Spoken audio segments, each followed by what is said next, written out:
ये बात साल 2013 की है। मुंबई शहर के अंदर एक जमीन के टुकड़े को लेकर दो पक्षों में विवाद चल रहा था। एक पक्ष का नाम होता है बाबा सिद्दीकी और दूसरे व्यक्ति का नाम होता है अहमद लंगड़ा। दोनों ही एक जमीन के टुकड़े पर अपनी अपनी दावेदारी पेश कर रहे थे और इसी बीच में अंडरवर्ल्ड डॉन छोटा शकील का इनके पास धमकी भरा एक संदेश पहुंचता है बाबा सिद्दीकी के पास। कहते हैं कि उस जमीन के टुकड़े से तुम दूर ही रहो तो ज्यादा बेहतर है। लेकिन वो उस धमकी को इतनी गंभीरता से नहीं ले रहे थे और उसके वक्त कुछ बीत जाता है। तभी भारत का most wanted underworld don Dawood Ibrahim का बाबा सिद्दीकी के पास फोन पहुंचता है। कहते हैं कि राम गोपाल वर्मा से बात करके तुम्हारे ऊपर फिल्म बनवा देता हूँ। फिल्म का टाइटल होगा एक था एमएलए।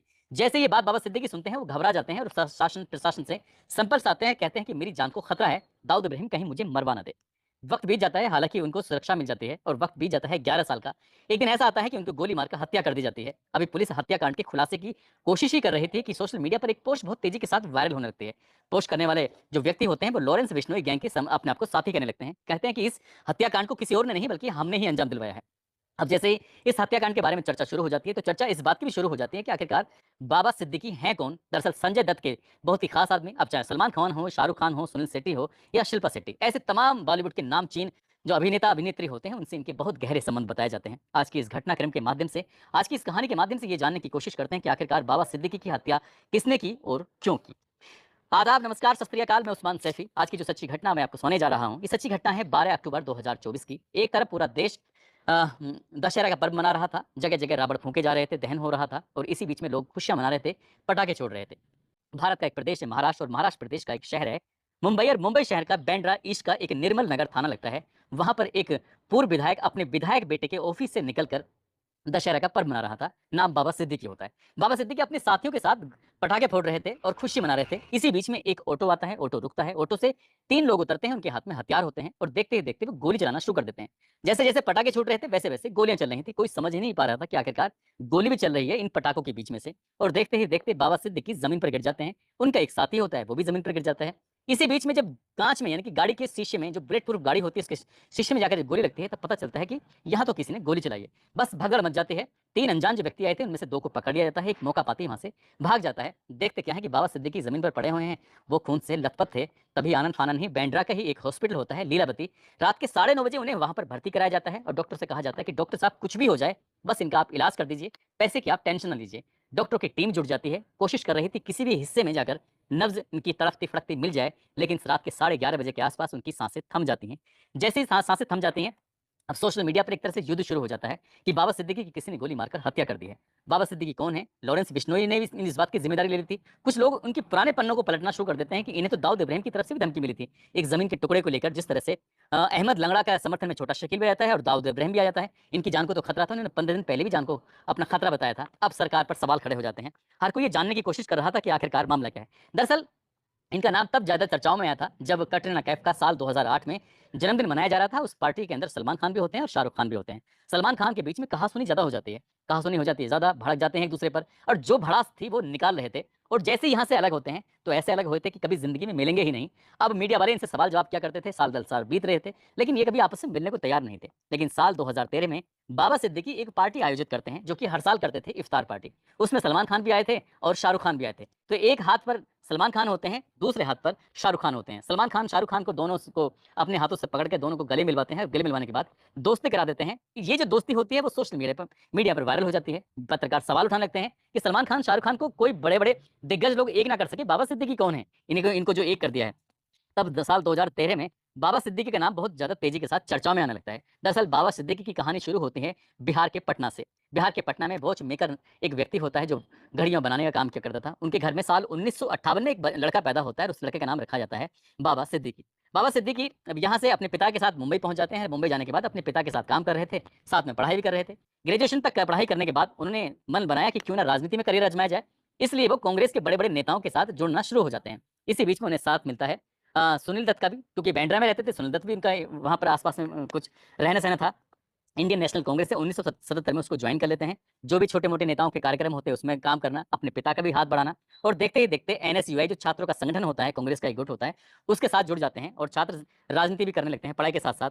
आगे वक्त बढ़ने लगता है। 1980 में यूथ कांग्रेस बांद्रा के महासचिव चुन लिए जाते हैं और जैसे जैसे कांग्रेस में इनकी नजदीकियां बढ़ रही थी, साल 1988 में मुंबई यूथ कांग्रेस के अध्यक्ष भी चुन लिए जाते हैं। एक बड़ी जिम्मेदारी मिल जाती है और 1992 में मुंबई नगर निगम के ये पार्षद भी चुन लिए जाते हैं।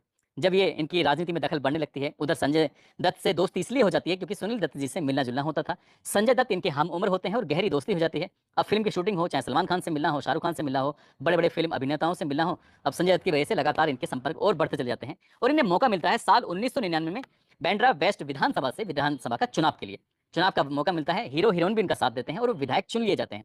अब इनकी नज़दीकियाँ और बढ़ने लगती हैं। साल 1980 से इन्होंने इफ्तार पार्टी का ऐसा चलन शुरू किया था कि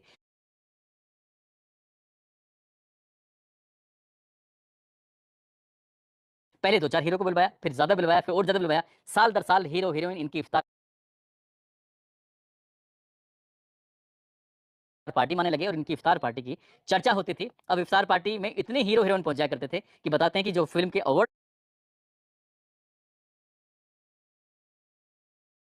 मिलते हैं, शायद उसमें इतने हीरो-हीरोइन नहीं पहुँचा करते थे। साल 1999 में पहली बार एमएलए बन जाते हैं, 2004 में इनको फिर से एमएलए बनने का मौका मिलता है और साल 2009 में एक बार फिर से एमएलए बनने का इनको अवसर मिल जाता है और राजनीति इनकी लगातार चमक रही थी और दिनों-दिन इनका कद लगातार बढ़ता चला जाता है मुंबई शहर के अंदर। साल 2000-2004 तक ये चेयरमैन चुन लिए जाते हैं आवास एवं क्षेत्र विकास की तरफ से और साथ ही महाराष्ट्र सरकार में साल 2004 से 2008 तक ये मंत्री भी रहते हैं। इनका लगातार कद बढ़ रहा था और बांद्रा में ये इनका जो बेटा होता है इसको भी टिकट दिलवाने की कोशिश करते हैं और टिकट देकर वो भी विधायक बन जाता है, एमएलए बन जाता है। 48 साल तक इन्होंने कांग्रेस की राजनीति की थी और 48 साल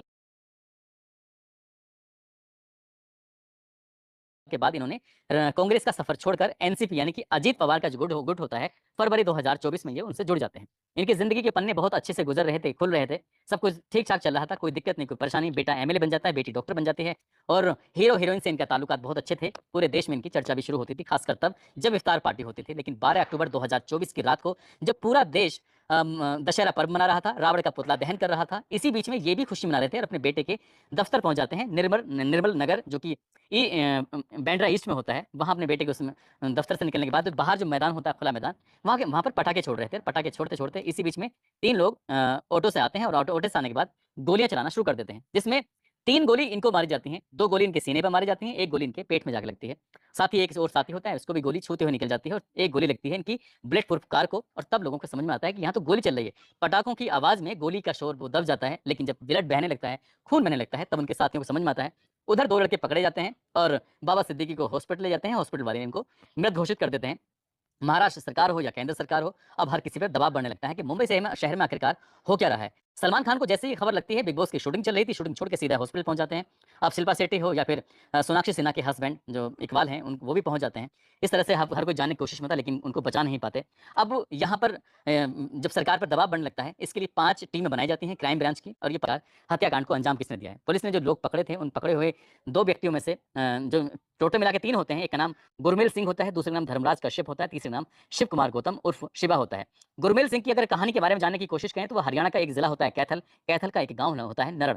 नरड़ गाँव में इनका ये 1.5 महीने के पहले आस-पास इस घटनाक्रम से ये अपने घर से निकले थे कि मैं हरिद्वार जा रहा हूँ और ये कहकर निकले थे, फिर घर वापस लौट कर नहीं आते हैं। वहाँ से कैसे कुर्ला मुंबई पहुँच जाते हैं, पता ही नहीं चलता।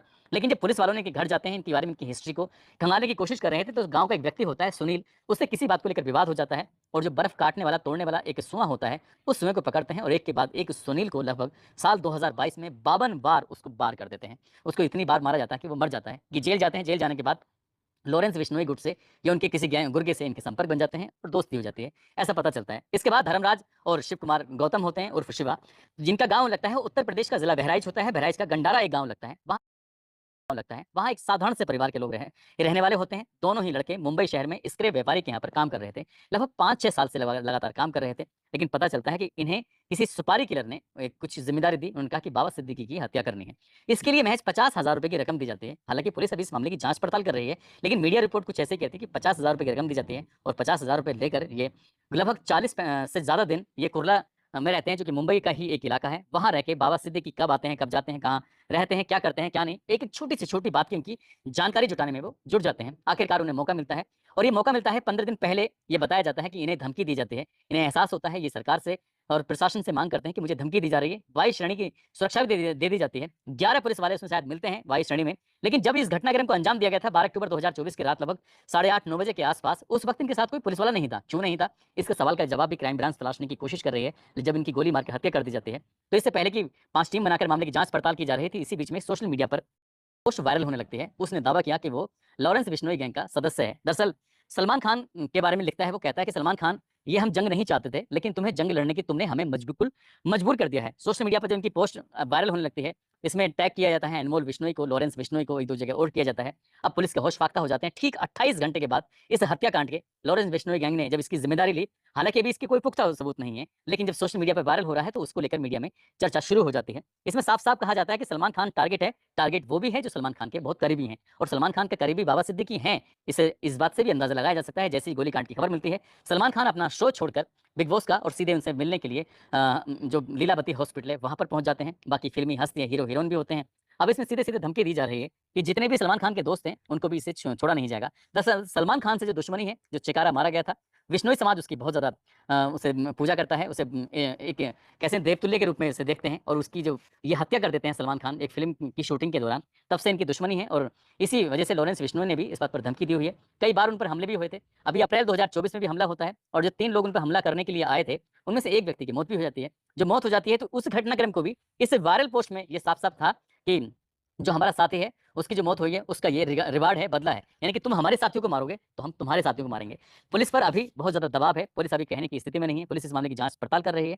इससे पहले भी चाहे गोगा मैडी हो, चाहे वो सिद्धू मूसेवाला हो, ऐसे ही कई लोगों की हत्याएं हो चुकी हैं। मामला जब हत्या होती है तो बहुत ज़्यादा हाईलाइट हो जाता है, और हत्याकांड के बाद बिल्कुल पूरा शांत हो जाता है। पुलिस बाद में कुछ ऐसी जवाब नहीं देती ताकि मीडिया के माध्यम से ये पता चल सके कि क्या सचमुच लॉरेंस विश्नोई ने ये काम कराया है, या फिर लॉरेंस विश्नोई का सहारा लेके कोई और काम कर रहा है। अभी बहुत सारे सवाल हैं, बहुत सारी बातें हैं। जवाब इसके पता नहीं इतिहास के पन्ने में कहीं दफन होकर न रह जाएं। जैसे कि सिद्धू मूसे वाले मामले में इतने साल बीत चुके हैं और कोई बड़ी कार्रवाई हुई नहीं है। जैसे गोगा मेडे की हत्या होती है, उस वाले मामले में कोई बड़ी कार्रवाई शायद होती है, नहीं होती है मामला, क्योंकि कोर्ट में जिस तरह से चलता है, काश ये इस तरह के मामले फास्ट ट्रैक कोर्ट में चलें और आरोपियों को कम से कम समय में सजा दी जा सके, तो लोगों को भी इस बात का एहसास होगा। लेकिन लोगों को एहसास होता है लॉरेंस विश्नोई जैसे गैंगस्टर को अपना दोस्त समझने लगते हैं। उनकी डीपी लगाकर अपने सोशल मीडिया के अलग अलग अकाउंट पर ये दिखाने की कोशिश करते हैं कि वो हमारा आइडल है। कैसे लोगों को आइडल बनाना चाहिए, कैसे को नहीं, ये तो खैर खुद ही डिसाइड करना पड़ेगा। लेकिन जिस तरह से किसी का घर उजाड़ कर लोग इस तरह से खुशियां मनाते हैं, वो भी बहुत गलत है। पुलिस को इस मामले में सख्त कदम उठाने की जरूरत है। सरकार को इस मामले में सख्त होने की जरूरत है, ताकि भविष्य में फिर किसी के साथ इस तरह की घटना ना हो। दोस्तों, इस पूरे घटनाक्रम को सुनाने का उद्देश्य किसी को परेशान करना नहीं है, किसी का दिल दुखाना नहीं है,